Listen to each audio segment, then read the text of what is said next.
지난 시간 요나서의 그 말씀 살펴본 것처럼 1절을 보시면요, 요나의 인생의 가장 중요한 사건과 삶의 이야기는 하나님의 말씀이 그에게 임했을 때 시작되었다라는 것입니다.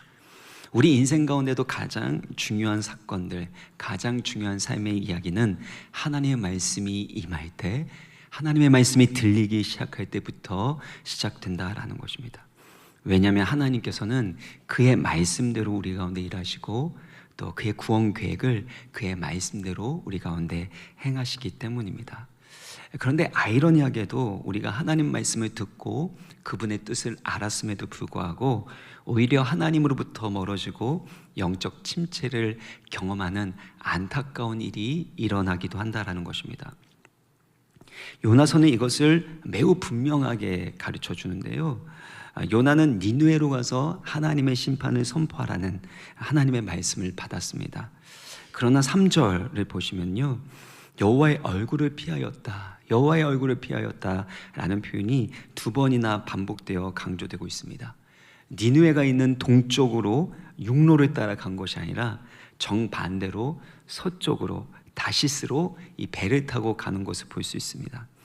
이게 얼마나 어처구니 없는 모습인지 모릅니다. 왜냐하면 1절을 보시면 요나는 아미떼의 아들 요나라고 소개되고 있는데요, 아미떼는 진리, 진실의 뜻입니다. 그러니까 요나는 진실의 아들이라는 것이고요, 또 요나는 이름의 뜻이 비둘기인데 이 비둘기는 성경에서 뭔가 좋은 소식을 전달하는 존재로 상징이 되어 있거든요.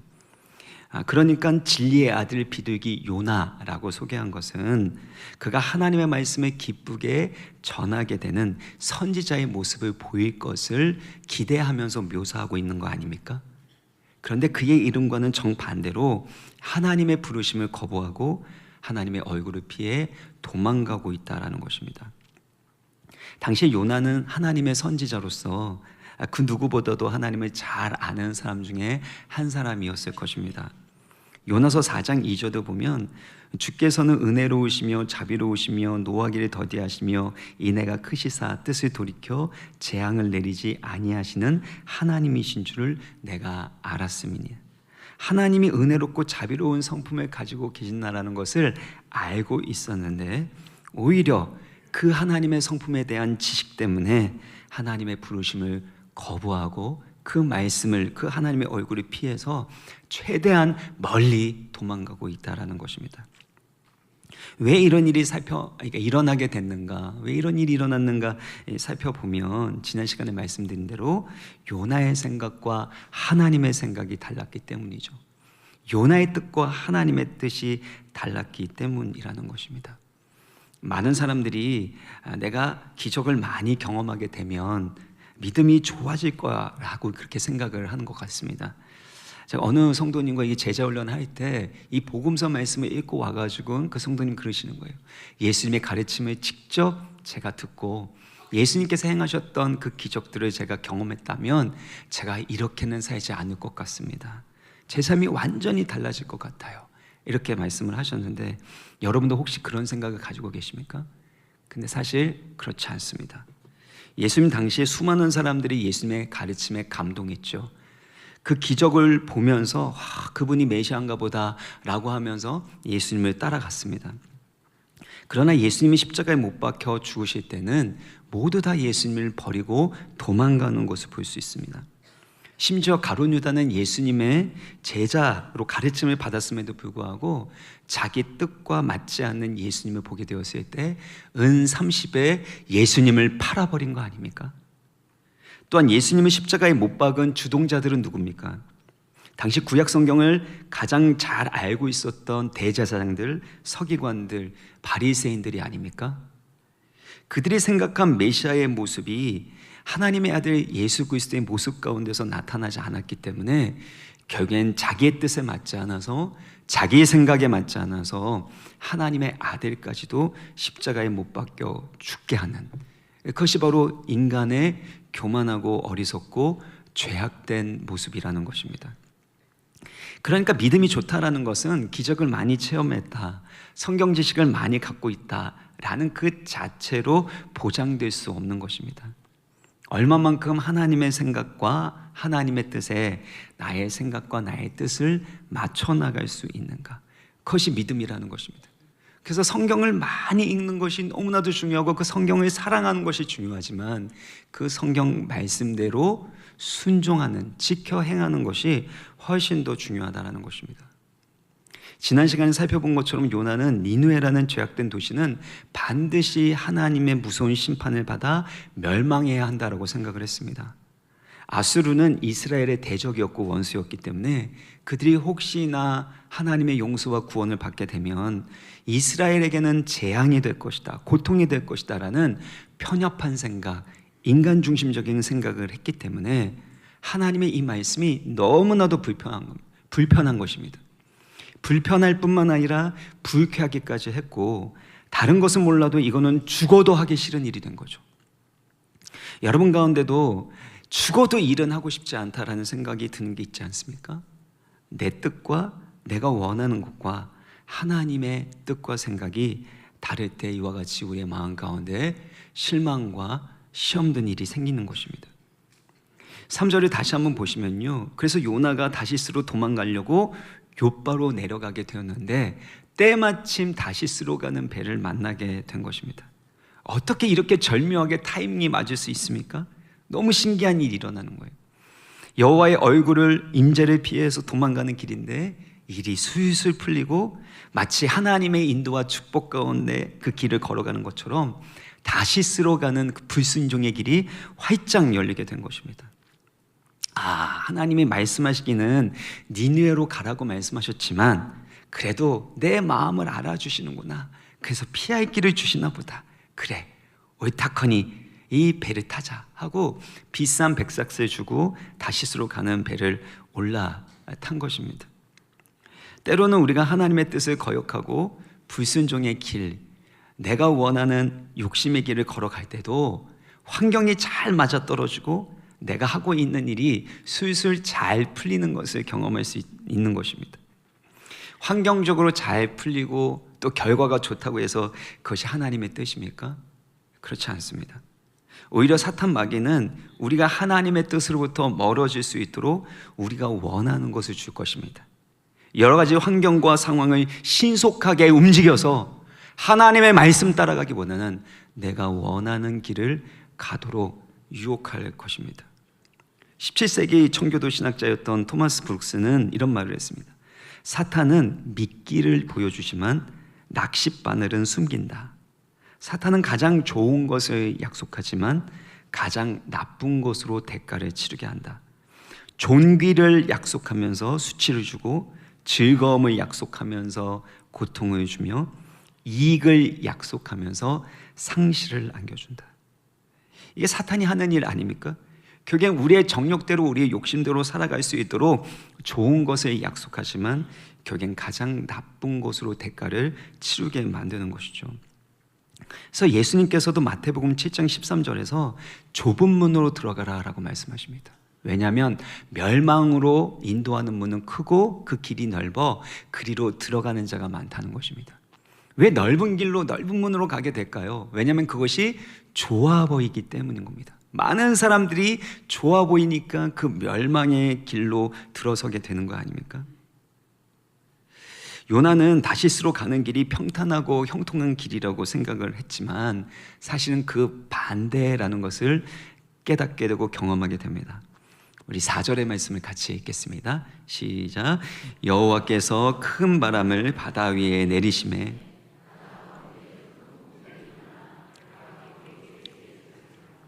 여호와께서 큰 바람을 바다 위에 내리셨다라고 하는데요, 여기서 이 내리셨다라는 단어는 창이나 칼 같은 그런 물건들을 던지는 데 사용되었던 단어였습니다. 마치 사울이 다윗을 죽이려고 이 창을 던졌을 때를 연상하게 하는 그 동일한 단어이거든요. 그렇게 여호와께서 큰 바람을 바다 위에 던지셨습니다. 그리고 큰 태풍이 일어나서 배가 거의 깨지게 되었고 요나는 모든 것을 잃어버리게 되는 위기와 고통의 상황을 맞이하게 되었습니다. 이 모습은 마치 하나님께서 요나의 죄악에 대해서 아주 무섭게 심판하시는 것처럼 보이지만 사실 그보다도 깊은 하나님의 사랑의 손길이 담겨져 있습니다. 하나님은 요나를 괴롭히고 죽이려고 하는 것이 아닙니다. 하나님의 얼굴을 피해 거역하는 그의 잘못된 생각과 삶을 돌이키시고 변화시키려고 하시는 하나님의 선하심과 사랑을 깨닫게 하시는 것입니다. 저는 이 장면을 하나님의 고집 꺾기라고 부르고 싶습니다. 다시 말해서 우리의 고집을 꺾으시는 하나님의 사랑 말입니다. 우리가 자녀들을 양육할 때 디스플린, 이 훈육이 참 중요합니다. 훈육을 통해서 아이는 부모의 권위를 인정하게 되고 자기의 뜻과 감정을 제어하는 법을 배우게 됩니다. 그래서 인간관계에서도요, 내가 원하는 대로, 내가 하고 싶은 대로 살 수 없는 거구나. 내 기분대로, 내 감정대로 말하고 행동하면 안 되는구나. 결국엔 약속과 규칙을 지켜나가야 하는구나. 이것을 깨닫게 하는 것이 바로 훈육이라고 할 수 있습니다. 그 훈육은요, 쉽게 말하면요, 고집을 잘 꺾는 것을 말합니다. 제가 인생을 살아보니까요, 결국엔 권위자들, 지도자들에게 받은 은혜와 가르침이, 도움이 너무나도 많은 겁니다. 근데 권위에 대해서, 윗사람에 대해서 반감을 갖고 반항하게 되면 인생이 참 힘들고 어려워지더라고요. 그래서 어린 시절에는 꼭 고집을 꺾어야 되는, 고집을 잘 꺾어서 그래서 권위에 순복하고 그래서 위에 있는 권위 지도자를 잘 따를 수 있는 사람이 되게 해야 되겠다라는 이 아버지로서의 그 양육, 이 철학을 가지고 아이를 양육했는데요. 여러분, 훈육을 잘못하게 되면 아이의 잘못된 태도와 고집이 더욱더 강화되는 것을 경험하게 될 것입니다. 예를 들어서 아이가 때를 쓰고 막 뒤집어져서 막 고집 피울 때가 있지 않습니까? 그때 부모가 마음이 약해지는 거예요. 또 주변 사람들에게 너무 부끄러우니까 어떻게든 빨리 이 상황을 수습해야지, 그렇게 행동할 수도 있는 거고, 또 지쳐서 이제 모르겠다 이렇게 해서 아이가 원하는 대로 해주게 되면 아이는 이렇게 생각하는 겁니다.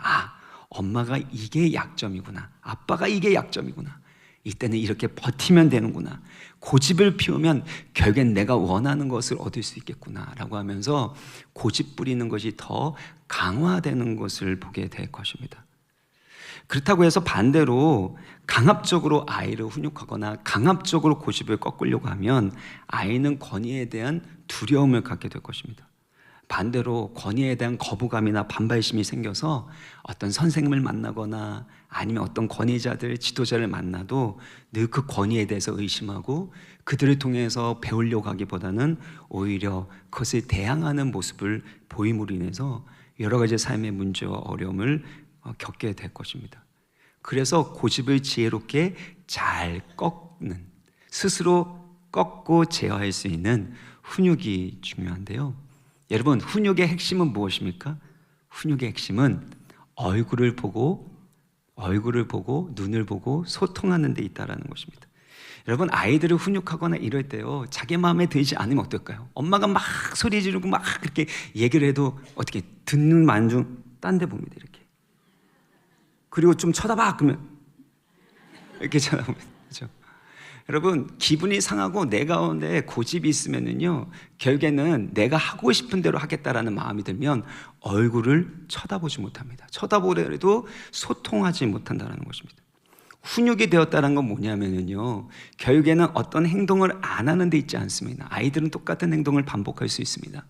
중요한 것은 뭐냐면 지금 아이가 가지고 있는 생각과 뜻, 그 감정을 제어해서 부모와 소통하고 그래서 약속을 하고 그 약속을 지킬 수 있도록 하는 그 소통의 과정, 그것이 바로 훈육의 핵심이라는 것입니다. 지금 요나가 하나님의 얼굴을 보지 않죠. 그냥 내 마음대로 내 뜻대로 하겠다라고 하면서 다시스로 도망가고 있는 것이고, 그런 요나를 하나님은 폭풍우를 보내서 꼭 끌어안으시고 그리고 요나를 훈육하시는 겁니다. 안 돼, 내 얼굴을 봐야 돼 라고 말씀하시는 거죠. 제가 자녀들 양육할 때도 마찬가지입니다. 아이가 그렇게 때를 쓰면서 뒤집어지면요, 방으로 데려갑니다. 데려가서 꼭 안고 있습니다. 발로도 이렇게, 전에도 말씀드렸죠? 석 이렇게 해가지고 그렇게 안고 있으면요, 첫째는 처음에 훈육하는데요, 얼굴 보고 약속할 때까지 약속한다 그러고 또 하네요. 그래서 그것도 여러 번 해가지고 처음에 이 첫째는 1시간 20분이 걸렸습니다. 그리고 둘째는 1시간 반이 걸렸습니다. 그걸 안고 있으면서 안 돼. 아빠가 기다릴게. 대화할 수 있으면, 아빠 얼굴 쳐다보고 대화할 수 있으면 그럼 이거 풀어줄게. 그렇게 기다렸습니다. 그러면서 그 안고 있는데 혹시 얘가 잘못되면 어떡하나 여러 가지 걱정이 됐는데, 어느 순간에 하나님 아버지께서 날 이렇게 끌어안으셨구나. 아들아, 안 된다. 내 얼굴을 보자. 나의 말을 들으렴. 그 하나님 아버지의 훈육의 그 사랑이 느껴졌습니다. 너무 감사한 건 셋째는요, 고집이 잘 꺾여서 15분인가 20분으로 끝났습니다. 요즘에는 훈육을 안 합니다. 그냥 셋째는 하나님께서 복덩이처럼 주셨는지 그렇게 잘 맞춰 가는데요. 지금 하나님은 요나의 고집을 꺾기 위해서 그래서 폭풍우를 보내시고 폭풍우로 끌어안으시고, 요나야 안 된다. 나의 얼굴을 보렴. 나의 말을 들으렴. 그렇게 말씀하고 계시는 것이죠. 혹시 여러분에게도 그와 같은 고집이 있지는 않습니까? 하나님이 이것만은 못합니다. 이거는 내 뜻대로 되어야 합니다. 그래서 하나님의 말씀이 불편하고 심지어 불쾌하게 여겨지는, 그래서 고집 부으면서 여러분의 길을 걸어가고 있는, 욕심의 길을 걸어가고 있는 부분들이 있습니까? 그때 하나님께서 우리를 꼭 끌어안으시는 거죠. 안 된다. 내 얼굴을 보렴. 내 얼굴을 보고 나랑 이야기하자.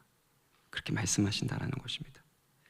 그 과정을 통해서 우리는 이 세상이 내 뜻대로 되지 않는구나, 사랑하는 자녀들도 내 뜻대로 되지 않는구나, 내 힘과 내 방법으로 되지 않는구나 라는 것을 배우면서 하나님과 소통하는 법, 하나님의 말씀을 믿고 따르는 법을 배워나가게 되는 것입니다.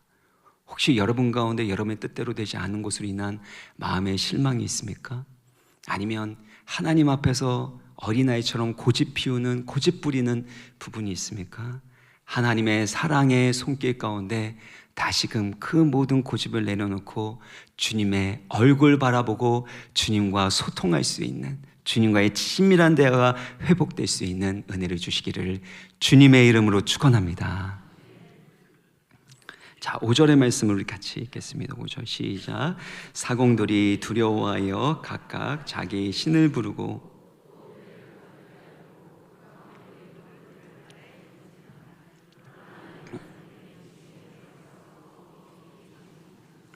지금 배에 있는 사공들이 모두 다 두려워해서 각자의 신을 부르고 배를 가볍게 하려고 그 모든 물건들을 바깥으로 다 던지는 것을 볼 수 있습니다. 이 배가 무역 상선으로 아마 여겨지게 되는데요, 값비싼 물건들도 그 배에 많지 않았겠습니까? 근데 자기가 죽게 된 그 상황이 되었는데 이 무역 상품이 뭐가 의미가 있겠습니까? 일단 살고 봐야 된다 라는 그 마음 때문에 본인들이 할 수 있는 것들을 모두 다 하고 있는 것입니다. 요나 한 사람 때문에 배에 있는 모든 사람들이 엄청난 고통과 손해를 경험하고 있는 거 아닙니까? 여러분 생각해 보세요. 요나는 하나님의 말씀에 따라서 생명을 살리고 많은 영혼을 구원하는 사명자로 부르심을 받았습니다. 그런데 오히려 요나 때문에 주변 사람들에게 큰 고통과 두려움과 손해가 끼쳐지고 있는 것입니다. 그러니까 결국에는 세상 사람들이 문제가 아닙니다. 정치 경제 문제도 많지만 근본적으로 하나님은 그의 백성들을 보고 계신다라는 것입니다. 다른 환경의 문제가 아니라는 거예요. 과거 목사님들이 설교, 요나서 설교를 할 때 어떻게 해요? 우리 인생 가운데 있는 모든 문제는 결국엔 원인과 문제, 그게 뭐냐면 요나가 문제라고. 기억나십니까? 요나가. 그래서 어떤 분들은 조금 과격하게 요놈의 나가 문제라고. 근데 여러분, 인생에 있는 모든 문제는요, 다른 사람 탓할 게 아닙니다. 요나가 문제예요. 내 안에 있는 이 고집, 내 뜻을 이루려고 하는, 내가 옳다고 생각하는 그 요나가 회개할 때 하나님이 요나를 통해서 놀라운 구원의 역사를 일으키신다라는 것입니다. 지금 이 모습은요, 사도 바울이 탔었던 그 배가 유라굴로 태풍을 만났을 때의 그 모습과 매우 닮아 있습니다. 사도행전 27장 18절 19절을 보면요, 사공들이 살기 위해서 짐을 모두 다 바다에 버리게 됩니다. 그리고 배의 모든 기구들도 결국에는 바다에다가 내버리게 되죠. 그럼에도 모든 소망을 잃어버리고 죽을 날을 기다리고 있었습니다. 그때 하나님께서 천사를 보내셔서 바울에게 이와 같이 말씀하시죠. 사도행전 27장 24절 25절 같이 읽겠습니다. 시작. 바울아, 두려워하지 말라. 내가 가이사 앞에 서야 하겠고 또 하나님께서 너와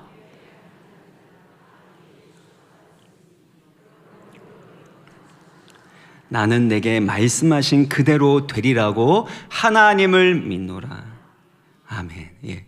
바울 한 사람 때문에 하나님께서 그가 타고 있었던 배에 속한 276명 모두를 돌봐주시고 어느 누구도 생명을 잃지 않도록 지켜주셨다라는 것입니다. 여러분은 어떤 삶의 모습으로 살고 있습니까? 요나입니까? 아니면 사도 바울입니까?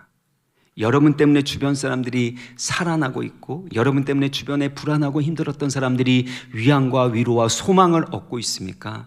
아니면 요나처럼 자기 뜻이 이루어져야 된다고, 내 뜻이 우리의 가정에 이루어져야 되고 내 가정에 이루어져야 되고 내 이 턱 가운데 이루어져야 된다고 고집하는 바람에 하나님의 얼굴을 보지 못하고 도망치게 되므로 주변 사람들에게 혹시 아픔과 두려움을 주고 있지는 않습니까?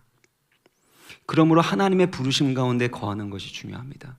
하나님의 말씀을 붙들고 하나님의 얼굴부터 임재로부터 도망가지 않는 것, 이것이 중요합니다.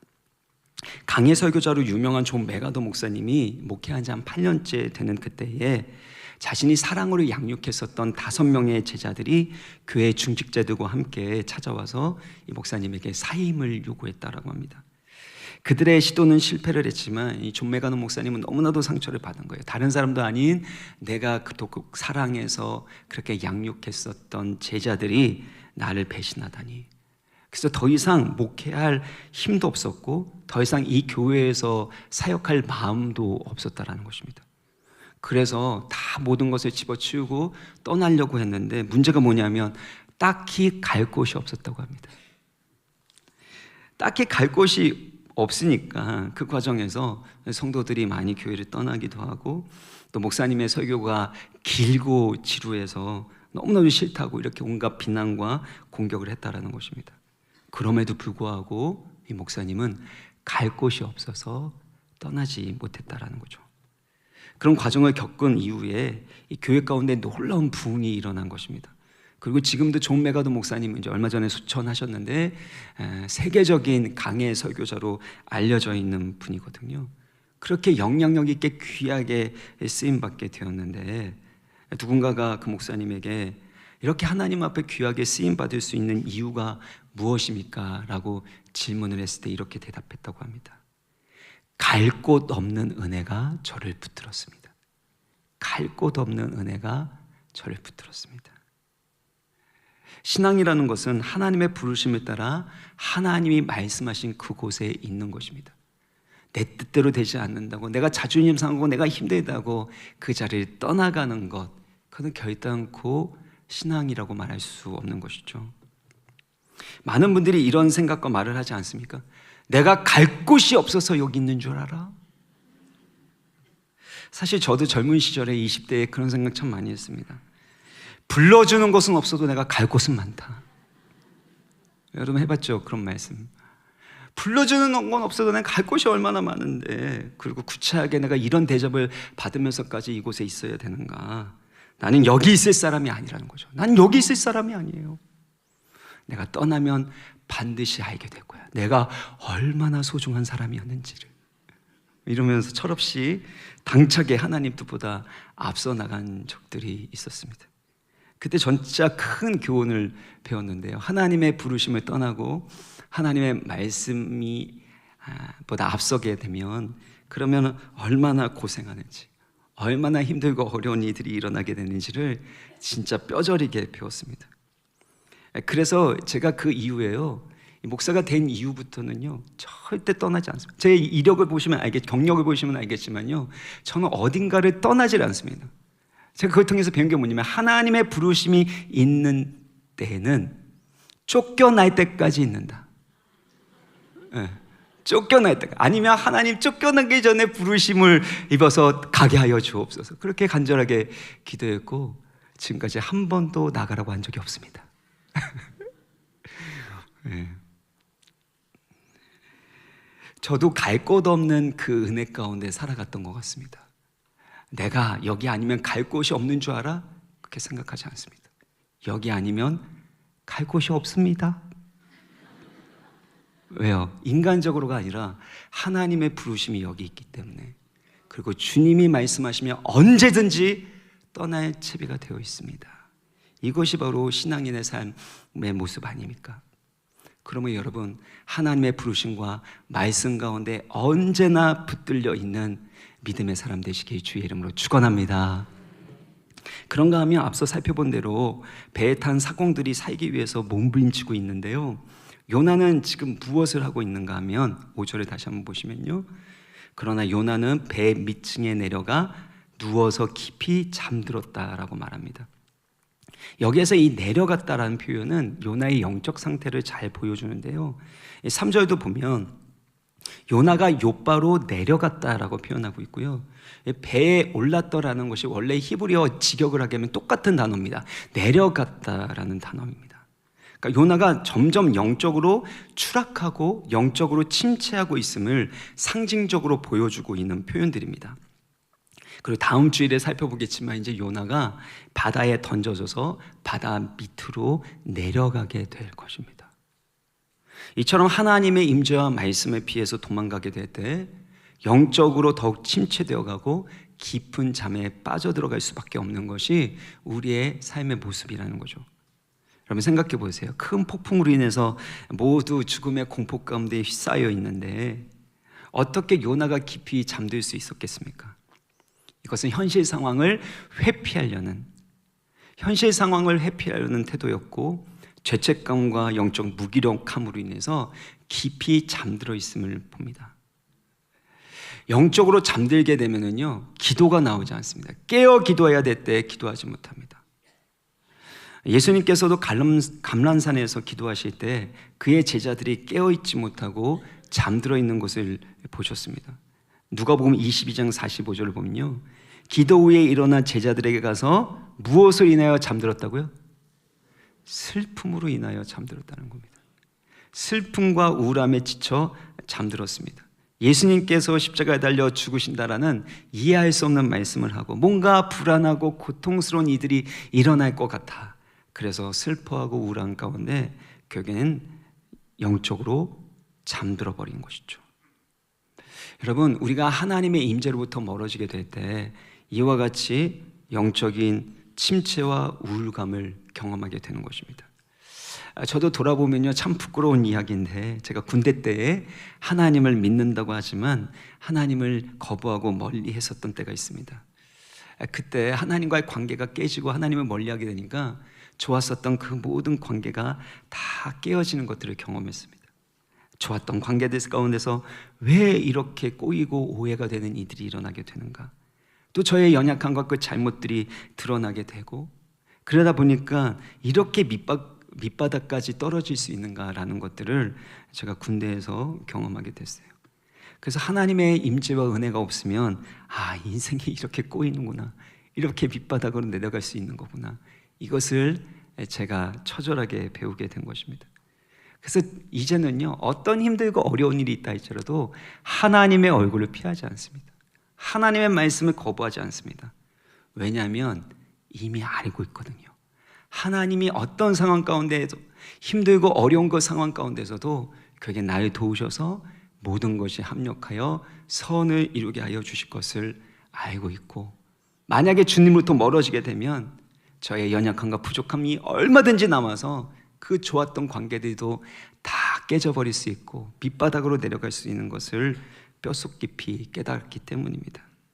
사랑하는 여러분, 어떤 상황에서도 하나님의 임재로부터, 말씀으로부터 멀어지지 말고 하나님의 임재 가운데 거하시길 주의 이름으로 축원합니다.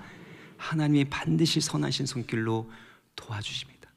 왜 그런 거예요? 라고 원망불평하지 마시고 언제나 선하시고 신실하신 주님을 붙드시기를 축원합니다. 지금 요나는요, 큰 폭풍으로 인해서 다 죽게 되었는데 또 자신 때문에 많은 사람들이 지금 죽음의 위협에 처해 있는데 그냥 안일하게 무기력하게 잠만 자고 있습니다. 아마 이렇게 생각하지 않았을까 싶어요. 괜찮아, 어떻게든 되겠지, 죽기밖에 더 하겠어. 이런 마음인 거죠. 현재에 있는 그 마음 가운데 있는 그 죄책감들, 또 그 현실의 문제들, 이런 것들을 계속해서 회피하고 싶은 것입니다. 괜찮아, 언젠가는 괜찮아지게, 어떻게든 되겠지. 그런 아니라고 무책임한 그런 생각이 우리를 더욱더 영적인 침체로 빠져 들어가게 한다는 것입니다. 괜찮아, 다 그러고 사는데 뭐, 다 그렇게 하는데 뭐, 그런 거 역시 하나님이 주시는 해결책과 그 말씀을 받아들이지 못하게 하고 계속해서 회피하게 만든다는 것입니다. 이때 이방인 선장이 요나에게 찾아가서 말합니다. 6절의 말씀 우리 같이 읽겠습니다. 6절 시작. 선장이 그에게 가서 이르되 혹시 하나님이 우리를 생각하사 망하지 않게 하시리라. 자는 자의 어찌미냐, 이렇게 책망하는 거죠. 어떻게 잠자고 이런 상황에 잠을 잘 수 있을까? 당신 제정신이요? 라고 책망하고 있는 거 아닙니까? 그때 했었던 말의 내용이 뭐냐면요, 일어나라. 다시 보여주세요. 일어나라. 히브리어로는 쿰이고요, 구하라 라는 것은 외치라, 히브리어로는 카라입니다. 어디에서 들어본 말 아닙니까? 2절 말씀을 보면요, 하나님이 요나에게 하셨던 그 말씀, 너는 일어나 저 큰 성읍 니느웨로 가서 그것을 향하여 외치라. 하나님이 하셨던 그 말씀을 하나님을 알지 못하는 이방 선장의 입술을 통해서 다시금 듣게 하시고 재현케 하셨다는 것입니다. 하나님의 백성들인 그리스도인인 우리가 하나님의 말씀대로 순종하지 않게 되면 이처럼 하나님을 알지 못하는 사람들, 세상 사람들로 하여금 책망받게 하신다라는 것입니다. 오늘날 한국교회를 향한 이런저런 비판과 책망이 참 많은 것 같습니다. 그런데 초대교회로부터 교회에 대한 오해와 거짓 루머들이 얼마나 많았는지 지난번에 말씀드렸죠. 예수님의 팔복도 보면 나로 말미암아 너희를 욕하고 박해하고 거짓으로 거스려 모든 악한 말을 할 때에는 너희에게 복이 있다라고 예수님 말씀하셨습니다. 그러니까 외부로부터 핍박과 박해, 심지어 비난과 공격을 받는다 할지라도 그것으로 인해서 교회가 약해지거나 기독교 신앙이 무너진 적은 한 번도 없다라는 것입니다. 항상 문제는 교회 내부 안에서 하나님의 말씀과 책망을 깨닫지 못하고 마음이 교만하고 완악하여서 회개하지 않았을 때 교회의 위기가 찾아오고 심지어 교회가 무너지는 모습들도 보이게 되었다라는 것입니다. 그러므로 하나님께서 이방 선장과 같은 사람들을 통해서 우리를 책망하실 때 정신 차려야 합니다. 그 이방인 선장과 같은 분이 여러분의 배우자일 수도 있고 또 여러분의 자녀일 수도 있습니다. 아니면 여러분 주변에 있는 직장 동료나 이웃일 수도 있습니다. 여러분이 듣기 싫은 말, 여러분의 마음을 불편하게 하는 말, 심지어 불쾌하게 하는 그 말들 속에 여러분의 영혼을 일깨우는 하나님의 음성이 들어있을 수 있다는 것입니다. 우리가 자녀들이 양육할 때 이런 모습을 볼 때가 있죠. 휴대폰하고 게임하고 있는 그 모습을 보면서 너는 왜 그러냐라고 하니까 나중에 아이가 그런 거예요. 엄마는 그렇게 휴대폰 그 마음대로 하루 종일 보고 있으면서, 그러면은 이제 엄마가 이게 어디서 그런 말을 해? 지금 반항하는 거야? 그렇게 억울하면 네가 어른 되든지 네가 엄마 해. 이러면서 쓸데없는 말 하지 말고 하지 마. 이렇게 하시는 분 없지요. 여러분, 그 아이가 하는 말을 통해서도 하나님의 음성이 여러분 가운데 들릴 수 있어야 한다는 것입니다. 그래, 엄마가 그런 모습을, 아빠가 그런 모습을 보였다니 미안하다. 엄마도 아빠도 그렇게 절제하도록 노력할게. 우리 같이 노력해보자. 이렇게 말할 수 있는 것이 성숙한 부모의 모습 아니겠습니까? 누군가가 했었던 말이 얼마나 논리적이고 일리가 있고 상식적으로 맞는 말인지 그것이 중요한 것이 아닙니다. 세상 사람들이 말하는 뭐 상식이 통하는 그런 교회가 되기 위해서 노력하라는 것이 아니라는 것입니다. 그들의 말들 속에 있는 하나님이 우리 가운데 이미 들려주셨던 하나님의 말씀을 깨닫고 순종하는 것이 중요합니다. 월터 브루그만은 세상에 믿지 않는 사람들이 그리스도인들을 일깨우는 것에 대해서 이런 표현을 했는데 참 마음에 들더라고요. 그들은 우연히 그리스도인들을 일깨운다. 세상이 상식적인 말을 하니까 들어야 된다는 말이 아니고요, 하나님이 그들을 통해서, 그들은 우연히 말하는 것일 뿐, 그들을 통해서 하나님의 백성들을 다시 한번 일깨우시고 하나님의 말씀대로 살아가게 하신다라는 것입니다. 그러므로 여러분을 불편하게 하는 그 말들을 통해서라도 하나님의 음성, 하나님의 말씀을 들을 수 있기를 축원합니다. 자, 7절의 말씀을 같이 읽겠습니다. 7절 시작. 그들이 서로 이르되 자 우리가 제비를 뽑아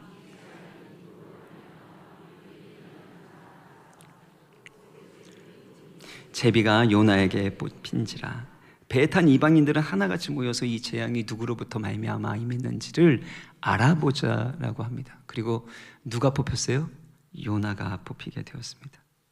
이것은 하나님의 주권과 섭리 가운데 이루어진 일입니다.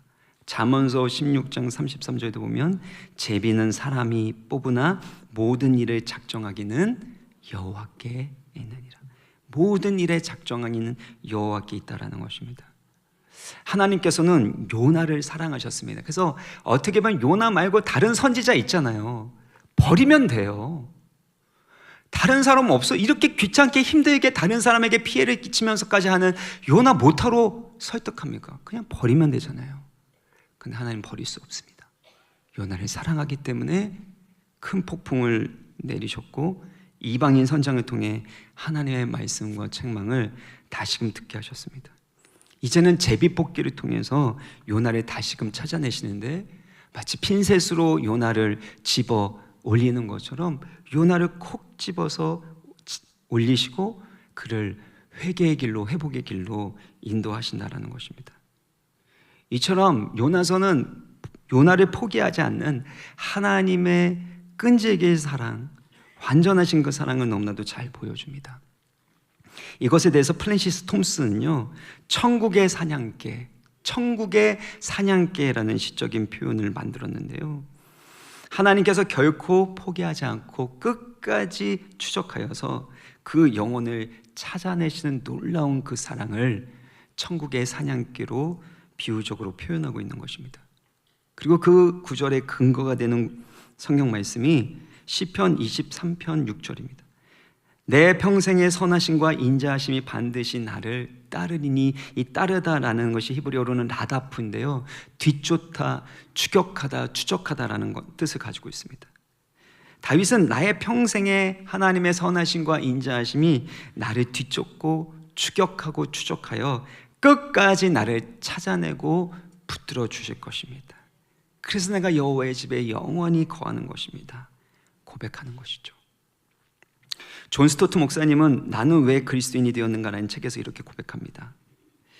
제가 그리스도인이 된 이유는 궁극적으로 제 부모나 스승의 영향도 아니고 그리스도에 대한 저 자신의 결단 때문도 아니며 바로 천국의 사냥개 때문입니다.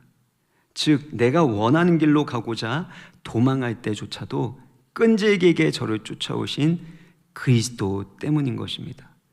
그리고 천국의 사냥개이신 그분이 은혜롭게도 저를 추적하지 않으셨다라면 오늘날 저는 헛되고 버림받은 인생들의 쓰레기 더미 위에 놓여 있었을 것입니다. 존 스토트 목사님이 고백하는 것은 자신이 원하는 길로 가고자 도망갈 때조차도 끈질기게 자신을 쫓아오신 그리스도, 자신을 추적해 오신 그리스도의 사랑 때문에 그리스도인이 되었다라는 것입니다. 저는 이 목사님의 고백에 전적으로 동의합니다. 저도 목사하기 싫어서 정말 많이 도망다녔습니다. 하나님이 바꾸시려면 바꾸세요. 하지만 저는 안 바뀔 겁니다.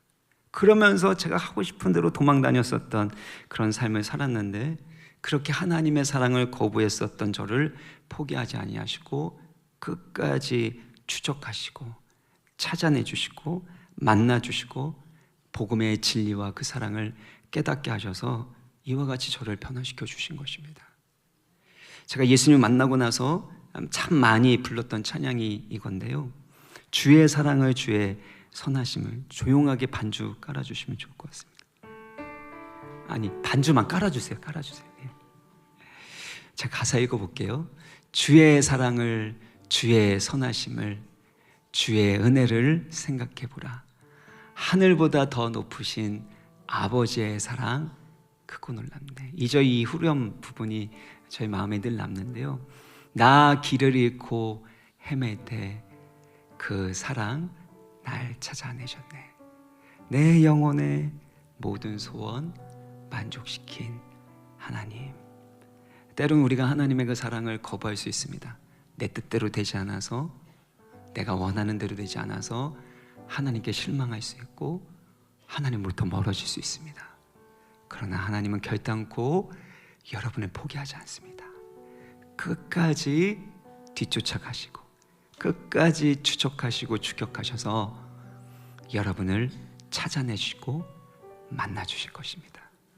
그러므로 여러분, 삶 가운데 마치 어린아이가 훈육받듯이 요나가 그 폭풍우 가운데서 하나님의 그 손길에 붙잡혀 있는 것처럼 내 뜻대로 되지 않는다라는 생각, 인생의 위기를 경험했다라고 생각하면 여러분의 고집을 내려놓고 주님의 신실하신 사랑과 그 말씀에 여러분의 삶을 의탁하시기를 바랍니다.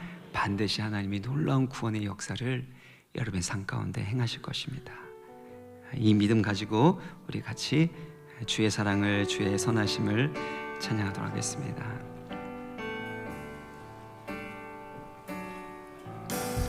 주의 사랑을, 주의 선하심을, 주의 은혜를 생각해보라. 하늘보다도 더 높으신 아버지의 사랑 크고 놀랍네. 아버지 사랑 크고 놀랍네. 주의 사랑을, 주의 선하심을, 주의 사랑을, 주의 선하심을, 주의 은혜를 생각해보라.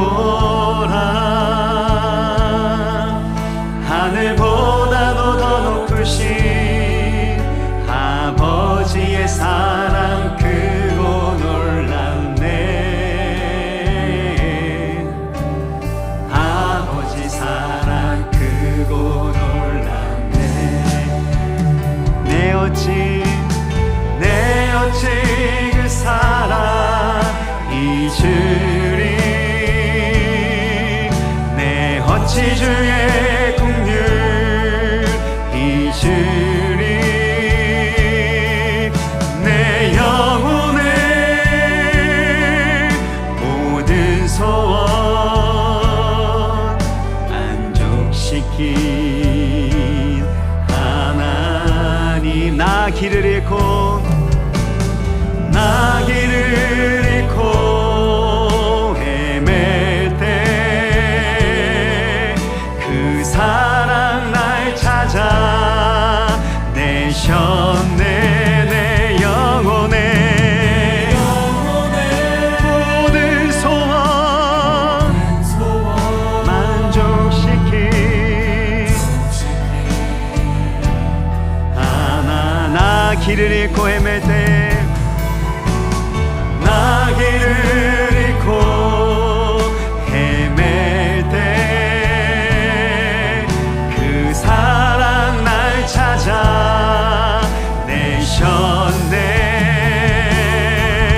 내 영혼의 모든 소원 만족시킨. 다시 한번 고백합니다. 나 길을 잃고 헤맬 때, 나 길을 잃고 헤맬 때 그 사랑 날 찾아내셨네. 내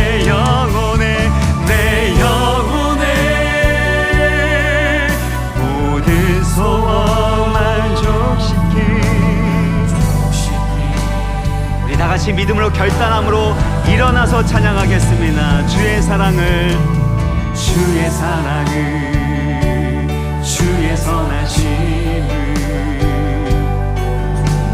주의 은혜를 생각해보라. 하늘보다 더 높으신, 하늘보다 더 높으신 아버지의 사랑 크고 놀랍네. 아버지 사랑 크고 놀랍네. 내가 믿는 분, 내가 믿는 분 예수, 내가 속한 분 예수.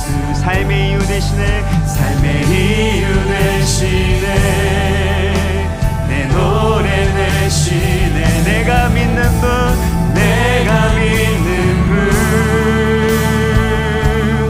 예수, 내가 속한 분 예수.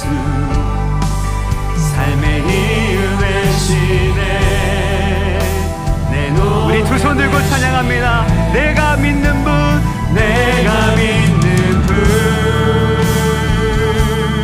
예수, 내가 속한 분 예수. 삶의 이유 되시네, 내 노래. 내가 믿는 분, 내가 믿는 분 예수, 내가 속한 분, 내가 속한 분. 오, 주 예수님의 이름을 찬양하고 신뢰합니다. 삶의 이유 되시네, 내 노래 되시네. 전심으로, 전심으로. 지금 여러분의 삶 가운데 여러분의 뜻과 달라서, 여러분의 생각과 달라서 하나님에 대해서 실망하거나 아니면 하나님의 임재로부터, 말씀으로부터 멀어지신 분이 있다면, 그럼에도 불구하고 여러분을 포기하지 않으시고 반드시 추적하셔서 찾아내시는 하나님의 그 사랑이 여러분과 함께하고 있음을 믿으시길 바랍니다. 그 사랑 앞에 여러분의 그 마음과 생각과 심지어 고집을 다 내려놓고 주님만 의지하게 되게, 요놈의 나가 아니라, 나가 아니라 그 요나를 통해 놀라운 하나님의 구원과 부흥의 역사가 일어나는 것처럼 주여 우리를 통해 하나님의 놀라운 구원과 부흥의 역사가 우리의 삶과 우리의 가정 가운데 우리의 일어나는 것을 보게 하여 주옵소서. 이 시간에 주여 한번 간절히 부르고 우리 기도하겠습니다. 주여,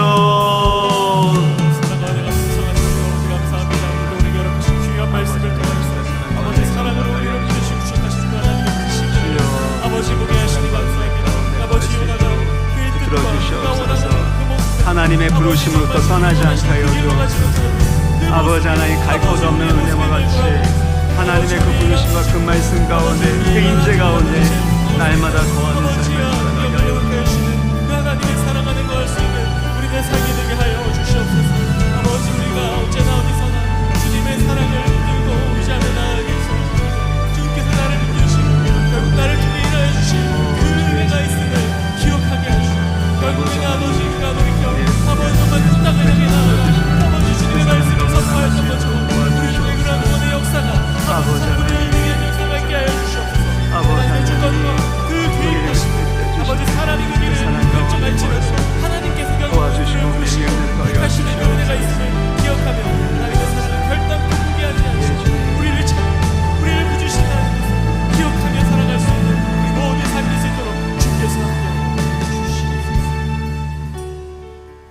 살아계신 긍휼의 하나님 아버지, 우리의 뜻과 하나님의 뜻이 달라서 우리의 마음 가운데 하나님을 향하여 실망한 분들이 있다면, 주여 원망하고 불평하고 믿음이 흔들린 자들이 있다면 불쌍히 여겨주셔서 요나를 포기하지 아니하시고 끝까지 사랑하시고 그를 돌이키셨던 하나님의 성실하시고 신실하신 사랑으로 우리의 마음과 영혼을 치유하여 주시고 변화시켜 주시고 새롭게 하여 주시기를 원합니다.